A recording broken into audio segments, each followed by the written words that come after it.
अस्सलाम वालेकुम दोस्तों, मैं हूं Riaz Ali Waraich, advocate high court में आया हूं आप सब दोस्तों के लिए अपने law and tax guidance YouTube के चैनल पे सेल्स टैक्स की रिटर्न के हवाले से वीडियो लेके कि पाकिस्तान में जैसे आप सब दोस्त जानते हैं, जो दोस्त मैन्युफैक्चरर हैं, ट्रेडर हैं, होलसेलर हैं या रिटेलर हैं, जिनके बिल्स वगैरह पे सेल्स टैक्स लागू होता है, लगता है, और वो बंदे जो इनवाइसेस पे काम करते हैं, उन सब के लिए सेल्स टैक्स की रिटर्न फाइल करना मैंडेटरी होती है, ज़रूरी होती है।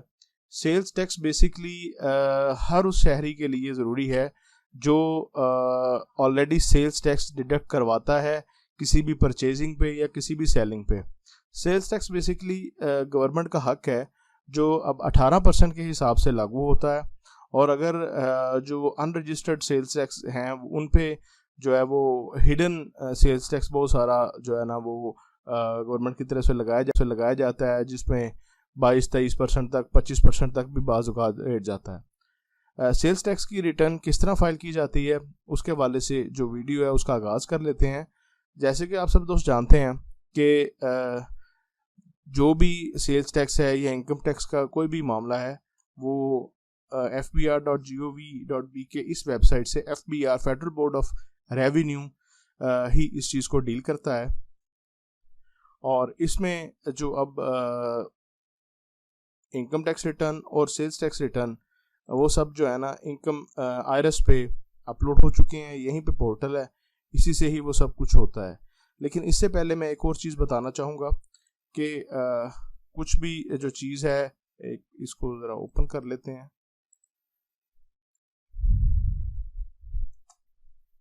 इससे पहले था कि दूसरा जो EFBR पे इसका काम होता था, सेल्स टैक्स रिटर्न के हवाले से जब भी कोई काम करना होता था, परचेज इनवाइस वगैरह लोड करना या सेल इनवाइस बनाना, तो वो E.FBR पे काम होता था।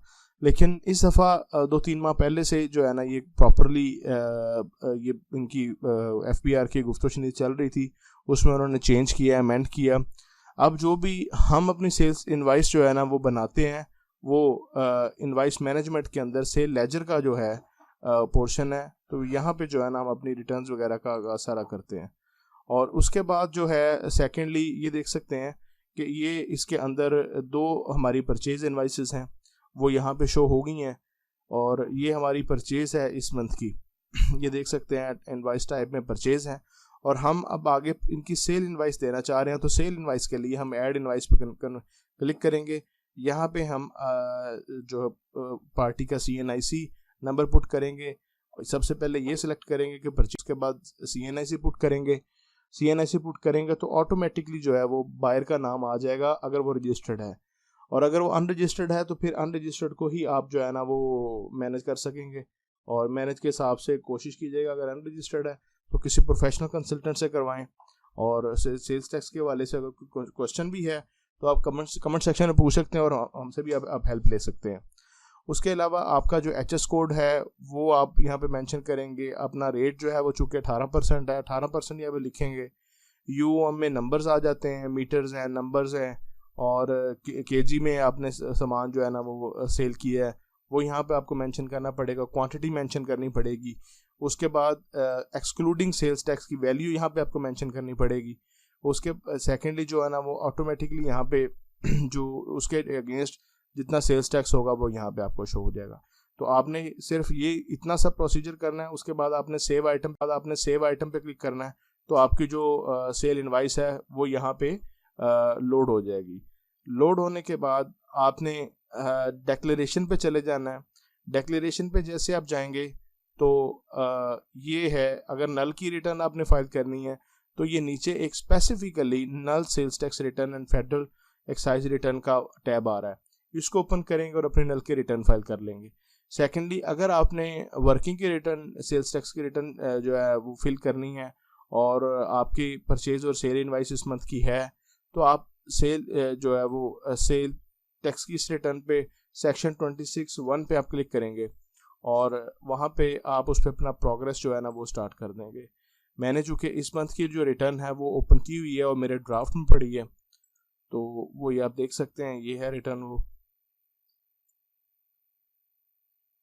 जी। ये रिटर्न है जी हमारी, ये हमारा क्रेडिट है जो हमारा क्रेडिट ब्रॉड फॉरवर्ड आ रहा है प्रीवियस रिटर्न का, और इसमें हम देखना चाहेंगे कि जो हमारी परचेज इनवॉइसेस शो हो रही थी वो इस परचेज के टैब में आप एनेक्जर ए में आके आप देखेंगे कि यहाँ पे अगर मैं इसको सर्च पे क्लिक करता हूँ तो वो परचेज इनवॉइसेस हमारी यहाँ पे शो हो रही हैं।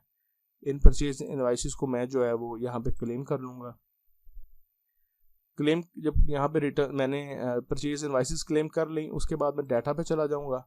डाटा पे जाने के बाद वो जो परचेज इनवॉइसेस है वो यहाँ पे प्रॉपरली शो होंगी, और उसके बाद जो है ना वो आप देख सकते हैं कि परचेज इनवॉइसेस हमारी लोड हो चुकी हैं, और इसके अगेंस्ट हमारी जो सेल होगी वो सेल लेजर से हम उसको एक सेल्स की इनवॉइस वहाँ पे मेंशन, वहाँ पे सेव आइटम पे, जैसे मैंने आपको पहले प्रोसीजर बताया है कि सेल इनवॉइस बना के सेव आइटम पे क्लिक करेंगे और वहाँ से इनवॉइसेस जो है ना वो यहाँ पे आ जाएंगी। यहाँ पे हम सिंपल लोड इनवॉइसेस पे, लोड सेल पे क्लिक करेंगे तो जितनी हमारी सेल होगी वो यहाँ आ जाएगी। उसके बाद हम कैलकुलेट पे क्लिक करेंगे तो फिर हमारा जो ये परचेज, ये सेल और ये हमारा पेएबल, वो पेएबल निकल आएगा। उस पेएबल के अगेंस्ट आप देख सकते हैं कि ये, मैं आपको थोड़ा सा ये भी बता देता हूँ कि ये बेसिकली ये हमारी परचेज का टैब है। सेल्स टैक्स क्रेडिट, ये सेल्स टैक्स डेबिट हमारा बेसिकली सेल का टैब है। पेएबल जो हमने परचेज और सेल के अगेंस्ट हमने पेएबल करना है, पेएबल हमारे लिए वो पूरी उसकी कैलकुलेशन इसमें आपको यहाँ पे शो हो जाएगी। हेड वाइज पेएबल जो हमारा सिर्फ इस मंथ का बनता है, किस तरह आपने कितना जो है ना गुड्स पे आपको लागू हुआ, उसमें कितना वैट है, कितना सेल्स टैक्स ऑन सर्विसेज है आपका, वो सब इसमें आएगा। और नीचे एट दी एंड जो है ना यहाँ पे आपको टोटल आपका जितना पेएबल बन रहा होगा वो शो हो जाएगा। सेकेंडली एनेक्जर एफ देख सकते हैं। एनेक्जर का क्लोजिंग स्टॉक और ओपनिंग स्टॉक का होता है। ओपनिंग स्टॉक, क्लोजिंग स्टॉक, और इसी तरह आपकी जितना आपका क्लोजिंग सेल्स टैक्स है या क्लोजिंग या ओपनिंग सेल्स टैक्स है वो यहाँ पे आपको शो होगा। और ये बाकी एनेक्जर जी एरियर्स वगैरह के लिए हमारे, और एनेक्जर भी डिस्ट्रीब्यूशन वगैरह के लिए।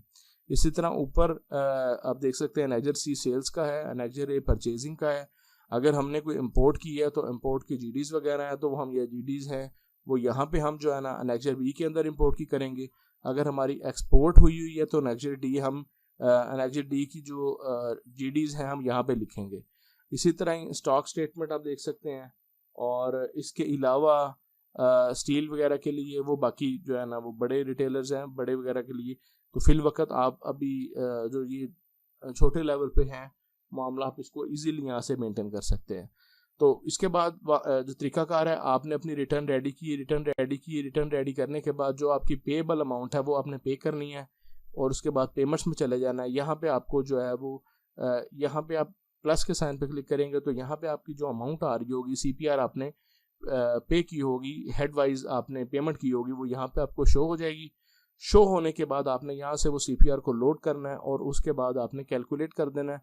उसके सेकेंडली नेक्स्ट प्रोसीजर है, हमने वेरिफिकेशन पे हम अपना वेरिफिकेशन कोड पुट करेंगे और उसको पुट करने के बाद हम इसको सबमिट कर देंगे। ये सिंपल सा प्रोसीजर है। हमारी सेल्स टैक्स की रिटर्न जो है ना वो सबमिट हो चुकी हुई है। उम्मीद करता हूँ आप सब दोस्तों को सेल्स टैक्स की रिटर्न का प्रोसीजर समझ आ गया होगा।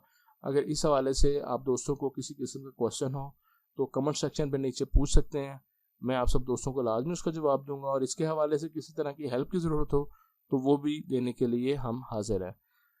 देखते रहें law and tax guidance. Thank you so much.